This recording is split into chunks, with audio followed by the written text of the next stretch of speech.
공동체를 위한 신앙이라는 제목으로 하나님의 말씀 나누도록 하겠습니다. 하나님께서 요나 때문에 바다에 큰 폭풍을 일으키셨습니다. 이 큰 폭풍으로 인해서 배는 거의 깨지게 되었습니다. 이 상황은 사공들조차도 두려워할 정도로 굉장히 심각했습니다. 너무 두려운 나머지 각각 자기의 신을 부르고 또 배를 가볍게 하려고 온갖 노력들을 다 하고 있었습니다. 그런데 이렇게 절체절명의 급박한 상황임에도 불구하고 요나는 그들과는 굉장히 대조적인 모습을 보이고 있습니다. 깊은 잠에 빠져 있었던 것입니다. 선장이 이를 발견했습니다. 이를 발견하고는 꾸짖습니다. 꾸짖으면서 모두들 자기의 신에게 부르짖고 있으니 너도 내 하나님께 구하라는 것이었습니다. 혹시라도 우리를 살릴 수 있을지 모르니 같이 너도 내 하나님께 구하라는 것이었습니다.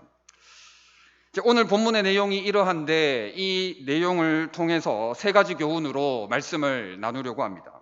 첫째, 공동체의 유익을 구해야 합니다. 먼저 요나는 니느웨로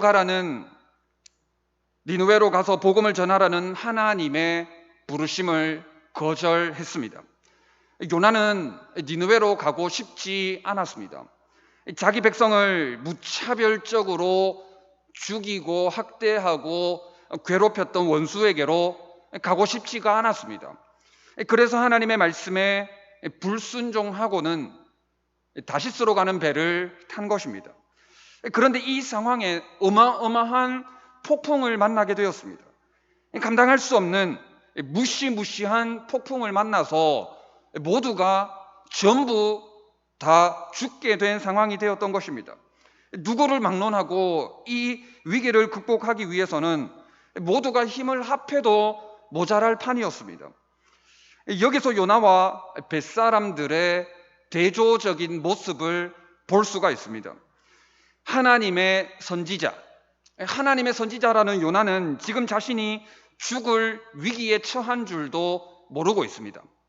그러나 벳사람들은 이 위기가 보통의 위기가 아님을 그 누구보다도 생생하게 느끼고 알고 있었습니다. 요나는 모두의 문제, 공동체의 문제에서 완전히 배제되어 있습니다. 그러나 벳사람들은 모두의 문제, 공동체의 문제에 대해서 그 누구보다도 적극적으로 최선을 다해서 참여하고 있습니다. 죽기 살기로 해결하기 위해서 몸부림을 치고 있습니다. 요나는 하나님께 기도하지 않습니다. 그러나 벳사람들은 비록 하나님은 아니지만 각자의 신에게 기도하고 있습니다. 요나는 니느웨로 원수와 같은 이방인에게로 갈 수 없다는 좁은 마음, 옹졸한 마음을 가지고 있습니다. 그러나 벳사람들은 요나의 하나님께 기도하는 일에 그들의 마음이 열려 있었습니다. 넓은 마음이었고 너그러운 마음을 가지고 있었던 것입니다. 우리가 과연 이러한 상황을 직면하고 있다면 어떻게 해야 하겠습니까? 과연 어떤 판단을 내리고 어떤 행동을 취해야 하겠습니까? 당연히 공동체의 유익을 구해야 합니다. 공동체의 아픔에 대해서 느끼고 알고 있어야 합니다. 그리고 그 아픔에 대해 공감하고 그 아픔을 해결하기 위해서 적극적으로 최선을 다해야 합니다. 무엇보다도 하나님께 나아가 기도해야 합니다. 공동체의 아픔을 가지고 하나님께 나아가 기도해야 합니다. 좁은 마음, 옹졸한 마음을 버리고 넓은 마음, 너그러운 마음으로 공동체의 유익을 구하며 살아야 하는 것입니다. 지난번 갈라디아서 6장 말씀을 나누면서 말씀을 드렸습니다마는 우리는 우리 공동체의 유익을 위해서 온유한 마음으로 바로잡아 주어야 합니다. 서로의 짐을 지고 사랑해야 합니다. 나보다 연약한 자를 지켜주고 책임도 져줄 수 있어야 합니다. 그런데 문제가 무엇입니까? 너무 자기 중심적이라는 것입니다. 너무 자기만 생각하는 게 우리의 문제입니다. 다른 사람의 유익을 구하지 않습니다. 공동체의 유익을 구하지 않습니다. 공동체는커녕 나만 잘 되면 그만인 것입니다. 그런데 정말 나만 잘 되면 그만입니까? 정말 그렇습니까? 그렇지 않습니다. 인도의 사도 바울이라고 불리는 선다싱이라는 복음 전도자가 있었습니다. 여러분들 잘 아시는 예화일 것입니다. 하루는 그가 히말라야 산맥을 넘다가 눈보라를 만났습니다. 히말라야 산맥에 눈보라를 만날 때는 급히 마을로 피하지 못하면 죽게 됩니다. 그가 바삐 다음 마을로 향하고 있을 때 길가에 쓰러져 죽어가던 한 사람이 있었습니다. 선다싱은 영혼을 사랑하는 복음 전도사였기 때문에 그냥 지나칠 수가 없었습니다. 선다싱은 그를 업고 죽을 힘을 다해 히말라야 산맥을 넘어 다음 마을로 무사히 도착하게 되었습니다. 그런데 그 다음 날 뉴스를 듣고는 깜짝 놀랐습니다. 눈보라 속에서 넘어져 있던 그 사람을 그냥 지나친 두 사람이 있었는데 그들은 마을로 향하던 중 모두 죽었다는 뉴스였습니다. 그들도 그를 돕고 싶었지만 시급히 빨리 그 상황을 피해야 하기에 그냥 지나쳤고 결국에는 지독한 눈보라 속에서 얼어 죽고 말았던 것입니다. 선다싱은 자신을 살린 것은 바로 죽어가던 그 사람의 체온이었음을 깨닫게 되었습니다. 그리고 자신도 그 사람을 만약 그냥 지나쳤더라면 죽었을 것이라 생각하게 되었던 것입니다. 바로 이것입니다. 신앙생활은 이렇게 하는 것입니다. 자기의 유익만 구하고 혼자만 살려는 신앙생활은 어떤 면에서 죽은 것입니다. 죽은 능력 없는 신앙생활입니다. 신앙생활은 같이 하는 것입니다. 신앙생활은 함께 하는 것입니다. 요나처럼 죽을 위기에 처한 줄도 모르고 혼자만 잠을 자고 있으면 안 됩니다. 우리 공동체가 어떤 위기에 직면하고 있는지 알아야 합니다. 불이 났으면 불이야라고 같이 소리를 질러야 합니다. 그런데 요나는 자기 스스로를 고립시켰습니다. 모두의 문제, 전체의 문제, 공동체의 문제에 대해서는 어떠한 관계도 하지 않으려고 했던 것입니다. 신앙생활을 요나처럼 하는 분들이 있습니다. 교회가 어떤 상황인지 교회에 대해서 전혀 관심을 가지지 않고 그저 예배만 왔다 갔다 하시는 그런 분들이 있습니다. 그러면서 자기 스스로를 고립시켜버립니다. 모두의 관심사에서 혼자만 등을 돌려버립니다. 참여도 하지 않고 해결도 하려고 하지 않습니다. 관심이 아예 없는 것입니다. 제가 보기에 그렇습니다. 많은 분들께서 우리 교회를 너무나도 사랑하시고 많은 관심을 가지고 계십니다. 너무 감사합니다.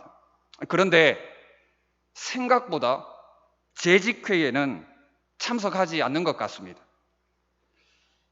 1년에 한 번 있는 정기 공동의회는 조금 다를지 모르겠는데 보통 교회마다 분위기가 그렇습니다. 우리 교회뿐만 아니라 대부분의 교회가 분위기가 그런 것 같던데 분기마다 열리는 재직회를 일명 그들만의 리그라고 생각하는 것 같습니다. 나는 몰라도 된다는 생각, 내가 그거 알아서 신앙생활 하는데 그거 알아서 뭐 하냐는 생각, 또 때로는 앞선 분들이 알아서 다 잘한다는 그런 생각, 이런저런 생각들로 인해서 재직회에는 참석을 하지 않습니다. 물론 저도 지금은 청년대학부 예배를 준비해야 되기 때문에 참석하기가 힘든 상황입니다만은 제가 볼 때는 그렇습니다. 재직회나 또 공동의회에 좀 더 관심을 가지고 참여하는 게 그리스도인으로서 또 우리 경산중보교회 교인으로서 좀 더 좋은 자세가 아닌가 하는 생각을 하게 되었습니다. 우리가 전부 다 알 수는 없습니다. 소소한 것까지 다 알 수는 없겠지만 참여해야 할 자리를 지키는 게 좋습니다. 그렇게 함으로 공동체의 유익을 구해야 합니다. 또 교회가 당면한 문제에 대해서는 어느 정도 알아야 합니다. 그래야 그 문제를 놓고 기도할 수 있는 것입니다. 나 자신의 문제를 위해서도 기도해야겠지만 그 단계를 넘어서서 공동체의 유익을 위해서 우리 교회를 위한 기도도 할 수 있어야 하는 것입니다. 반대로 이야기하면 그렇습니다. 우리 교회를 위해 공동체의 유익을 위해 기도하려면 어떻게 해야 하겠습니까? 알아야 됩니다. 알아야 좀 더 구체적으로 기도할 수 있기 때문입니다. 관심을 가지고 참여해야 구체적으로 알게 되고 참여할 때 그 문제를 놓고 하나님께 기도하게 되는 것입니다. 이렇게 함으로 우리는 공동체의 유익을 구할 수 있는 것입니다. 둘째, 쓴소리에도 반응해야 합니다. 쓴소리에 반응해야 합니다. 지금 선장이 잠든 요나를 발견하고는 이렇게 말합니다. 일어나서 구하라는 것입니다. 그런데 여기서 선장의 요구는 부드럽지 않습니다. 쓴소리입니다. 책망입니다. 일어나서 구하라는 꾸짖음입니다. 강력한 비판입니다. 그냥 하는 소리가 아니라 강력한 비판입니다. 상황이 이렇게 엄중한데 어떻게 지금 잠을 잘 수 있느냐 하는 것입니다. 그런데 성경은 요나가 이렇게 쓴소리를 들었음에도 불구하고 어떻게 반응했다는 기록을 하고 있지 않습니다. 다시 말해서 반응하지 않았다는 것입니다. 배에 탄 모든 이방인들이 살기 위해서 갖은 노력을 다하며 몸부림을 치고 있는데 그러는 동안 요나는 이런 쓴소리를 듣고도 아무런 반응을 하지 않았다는 것입니다. 우리는 공동체를 위해서 듣기 싫은 소리, 쓴소리도 들을 줄 알아야 합니다. 그리고 그 쓴소리를 들었을 때 공동체를 위해서 선하게 반응해야 합니다. 창세기 19장 이하는 소돔의 죄악에 대해서 주께서 심판하시는 장면을 그리고 있습니다. 심판의 불이 임하기 전 주님은 먼저 아브라함의 조카인 롯에게 구원의 손길을 내미셨습니다. 그런데 이때 롯의 사위들에게도 구원의 손길을 내미셨습니다. 안타깝게도 그들은 심판 소식을 농담으로 여겼습니다. 주님의 말씀을 믿지 못하고 농담으로 여기고 거절했던 것입니다. 다시 말해서 오늘 요나처럼 심판의 쓴소리를 들었음에도 불구하고 반응을 하지 않은 것입니다. 농담으로 여기고 무시한 것입니다. 결국 그들은 심판을 당하고 말았습니다. 심판의 말씀에 반응하지 않은 책임을 져야만 했던 것입니다. 우리가 너무나도 잘 아는 가룟 유다도 마찬가지입니다. 반응하지 않았습니다. 우리 주님의 쓴소리를 지속적으로 거절하고 반응하지 않았습니다. 요한복음 6장 70절에 예수님은 내가 너희 12를 택하지 아니하였느냐? 그러나 너희 중의 한 사람은 마귀니라 라고 말씀하셨습니다. 당연히 유다를 두고 하신 말씀이었습니다. 그런데 유다는 전혀 반응하지 않았습니다. 회개하지 않았습니다. 예수님께서 친히 제자들의 발을 씻기시고는 또 말씀하셨습니다. 너희가 깨끗하나 다는 아니라는 것이었습니다. 계속해서 유다를 향해 말씀하고 계시는데 그럼에도 불구하고 유다는 반응하지 않았습니다. 요한복음 13장 21절에 예수께서 심령이 괴로워 증언하여 이르시되 내가 진실로 진실로 너희에게 이르노니 너희 중 하나가 나를 팔리라 했습니다. 예수님은 계속해서 유다를 향해 쓴소리를 하셨습니다. 꾸짖으셨습니다. 반응하라는 것이었습니다. 회개하라는 것이었습니다. 반응하고 돌이키라는 것이었습니다. 그러나 유다는 끝내 반응하지 않았습니다. 오히려 너무나도 악하게 반응하고 말았습니다. 그렇게 악하게 반응하고는 스스로 목숨을 끊어버리는 비참함에 자신을 몰아넣고 말았던 것입니다. 그러므로 비록 쓴소리라 할지라도 반응해야 합니다. 악하게 반응하지 말고 선하고 온유하게 반응해야 합니다. 유연하게 너그럽게 넓은 마음으로 반응할 줄 알아야 합니다. 그렇게 반응하는 게 우리 자신에게 좋습니다. 신앙생활을 하다 보면 그럴 때가 있지 않습니까? 쓴소리를 듣기도 합니다. 사회생활도 마찬가지입니다. 늘 좋은 소리만 듣고 사는 사람은 없습니다.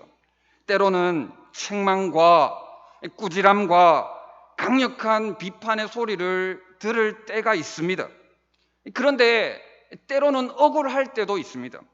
그러나 그때마다 내가 옳다라고 목소리를 낼 수도 없습니다.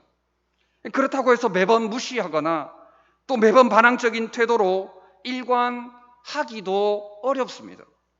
만약 그렇게 한다면 사회생활을 제대로 잘 해낼 수가 없습니다. 교회 생활도 역시나 마찬가지입니다. 쓴소리를 들었을 때 내가 혹여나 교만한 태도로 일관하지는 않았는지, 쓴소리를 들었을 때 내가 너무 세상 방식에 취해 있지는 않는지, 쓴소리를 들었을 때 내가 너무 세상의 마음을 빼앗겨 있는 것은 아닌지, 내가 영적으로 너무 안주하고 있는 건 아닌지, 영적으로 내가 너무 게으르고 있는지는 아는지 자기 자신을 하나님과 말씀 앞에서 돌아볼 줄 알아야 합니다. 한 걸음 더 나아가서 하나님을 찾고 우리 주 예수 그리스도를 바라보아야 합니다. 쓴소리를 들었을 때 이렇게 반응해야 합니다. 이렇게 반응하라고 쓴소리를 하는 것입니다. 공동체를 위해서, 우리 가족 공동체를 위해서 의와 평강의 열매를 맺으라고 쓴소리를 하는 것입니다. 감사함으로 받으면 버릴 것이 없는 것입니다. 셋째, 배울 것은 배워야 합니다. 오늘 본문 이 상황만 놓고 볼 때 요나에게서 배워야 되겠습니까? 아니면 선장에게서 배워야 되겠습니까? 이 상황만 놓고 볼 때 요나에게 배울 것은 하나도 없습니다. 선장에게로부터, 이방인 선장에게로부터 배워야 합니다.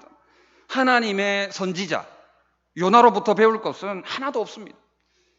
앞서 말씀드렸다시피 요나는 지금 자신이 죽을 위기에 처한 줄도 모르고 있었습니다. 요나는 모두의 문제, 우리의 문제, 지금 실제적으로 일어나는 공동체의 문제로부터 완전히 배제되어 있었습니다. 요나는 하나님께 기도하지도 않았습니다. 요나는 원수와 같은 이방인에게로는 갈 수 없다는 좁은 마음과 옹졸한 마음으로 일관하고 있었습니다. 오히려 요나 입장에서는 원수와 같았던 이방인들이 어떻습니까? 이 위기가 보통의 위기가 아님을 생생하게 느끼고 알고 있었습니다. 모두의 문제, 공동체의 문제, 우리의 문제에 대해서 적극적으로 반응하고 최선을 다해서 이 문제를 해결하기 위해 최선을 다해 참여하고 있었습니다. 죽기 살기로 어쨌든지 간에 이 문제를 해결해 보려고 몸부림치고 있었습니다. 비록 하나님은 아니지만 각자의 신에게 기도하고 있었습니다. 요나의 하나님께 대해서도 그들은 기도하는 일에 있어서는 열려 있었습니다. 옹졸한 좁은 마음이 아니라 넓고 너그러운 마음을 가지고 있었던 것입니다. 적어도 이 상황에서는 그렇습니다. 그렇지 않습니까? 하나님의 선지자 요나가 불신자, 이방인보다 나은 것이 하나도 없습니다. 오히려 선장으로부터 배울 면이 이렇게나 많음을 보게 되는 것입니다. 어떤 면에서 정말 그렇습니다. 믿지 않는 자들 중 그리스도인보다 더 그리스도인다운 그런 사람들이 있습니다. 어떤 면에서는 정말 그렇습니다. 팀 켈러 목사님은 자신의 책에서 이렇게 기록하고 있습니다. 일반 은총에 힘입은 비신자들은 믿음이 없으면서도 종종 신자들보다 더 의롭게 행동한다. 반면에 신자들은 남아있는 죄에 휘둘린 나머지 하나님에 대한 올바른 믿음이 있다 할지라도 기대할 만한 모습에 전혀 미치지 못하는 행동을 종종 보인다. 그렇다면 그리스도인들은 기독교 신앙이 없는 이들을 겸손히 대하고 존중할 줄 알아야 한다.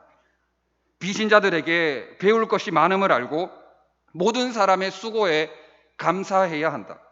요나는 이 사실을 어렵게 배우고 있는 중이다라는 것이었습니다. 요지는 이것입니다. 비신자들은 믿음이 없으면서도 종종 신자들보다 더 의롭게, 신자들보다 종종 더 의롭게 행동한다는 것입니다. 어떤 그리스도인의 경험을 나누겠습니다. 코로나 초기 때 있었던 일입니다. 다들 코로나 초기 때를 기억을 하실 건데 그분의 말씀이 이랬습니다. 코로나로 인해서 교회가 문을 닫고 온라인 예배로 전환한 것에 대해서 엄청난 충격을 받았다는 것이었습니다. 있을 수 없는 조치, 어떻게 교회가 그런 조치를 취할 수 있냐는 그런 조치에 말문이 막혔고 자신은 이런 교회에는 더 이상 출석할 수 없겠다는 것이었습니다. 이런저런 이유를 들어대면서 교회가 교회답지 못했다고 비판했습니다. 그런 교회는 교회라고 할 수 없다면서 다소나마 거칠게 말씀을 했습니다. 지금 이분이 어디서 어떻게 신앙생활을 하고 있는지는 잘 모르겠습니다만은 이 코로나라는 위기를 온 세계가 어떻게든 극복하고 막아보려고 이기려고 하는 노력을 조금이나마 생각해 주셨으면 좋겠습니다. 한때 정치인 안철수가 대구에 내려와서 다시 흰색 가운을 입었습니다. 흰색 가운을 걸치고 이 위기를 조금이나마 돕고자 의사로서의 사명을 감당하는 모습에 많은 사람들이 박수를 보냈습니다. 저는 교회가 온라인으로 전환한 것을 비판했던 어느 그리스도인보다 오히려 다시금 의사 가운을 입고 환자를 돌본 정치인 안철수에게 이 부분에 있어서만큼은 더 배울 점이 많은 것 아닌가 하는 생각을 해봅니다. 물론 예배에 우리의 생명을 다해야 합니다. 이 부분을 거론하려고 하는 것이 아닙니다. 이 부분은 말할 것도 없습니다. 문제는 우리 그리스도인들이 우리의 고유 권한을 너무나 지나치게 강조한 나머지 사회적으로 때때로 비난의 대상, 비판의 대상이 될 때가 있다는 것입니다. 팀 켈러 목사님의 말씀처럼 비신자들이 하는 모든 수고와 노력에 감사하며 그들을 존중할 줄 알아야 합니다. 오히려 신자들보다 더 의롭게 행동하는 그 모습을 보고 우리가 배울 건 배워야 합니다. 우리는 세상이라는 한 배, 같은 배를 타고 있습니다. 그들이 잘하는 부분에 대해서는 박수를 보낼 줄 알아야 합니다. 그리고 또 우리가 배울 것은 배워서 그들에게 오히려 선한 영향력을 미칠 수 있어야 합니다. 더 나아가서 우리의 착한 행실을 통해서 그들이, 세상 사람들이 하늘에 계신 우리 아버지께 영광을 올려드릴 수 있도록 우리의 삶이 그렇게 나아가야 하는 것입니다. 말씀을 정리하겠습니다.